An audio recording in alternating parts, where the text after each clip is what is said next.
அனைவருக்கும் வணக்கம். புதிய கல்விக் கொள்கை நான் படிக்கவில்லை.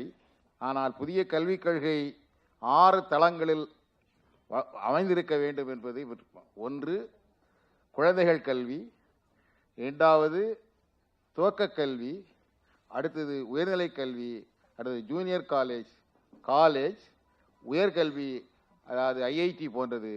6வது ரிசர்ச், ஆராய்ச்சி கல்வி என்ற வரையறுக்கப்பட்டு அந்த குழந்தைகளுடைய மனதிற்கு ஏற்பட்டபடி அந்த வயதிற்கு ஏற்றவானிய கல்வியை புகட்டக்கூடியதாக அமைய வேண்டும் என்பது எனது நோக்கம். அந்த ஒரே ஒரு வாக்கியம். இங்கே மதிப்புக்குரிய துணைவேந்தர் பேசும் பொழுது டிசம்பர் மாதம் நைரோபியில் போய் கையெழுத்து போட்டாங்கன்னா நம்ம என்ன ஆவோமோ என்று பேசினார்கள். ஆனால் இந்திய தேசிய கொடியிலேயே கையெழுத்து போட்டு கொடுத்துட்டு வந்துட்டோம். நீங்கள் என்ன சொன்னாலும் நாங்கள் கேட்குறது தான் பொருள் என்று நினைக்கிறேன். அதனால் அது என்ன ஆகும் என்பது டிசம்பர் மாதம் நாம் தெரிந்து கொள்வோம் என்று கூறி வாய்ப்புக்கு நன்றி கூறி விடைபெறுகின்றேன். வணக்கம்.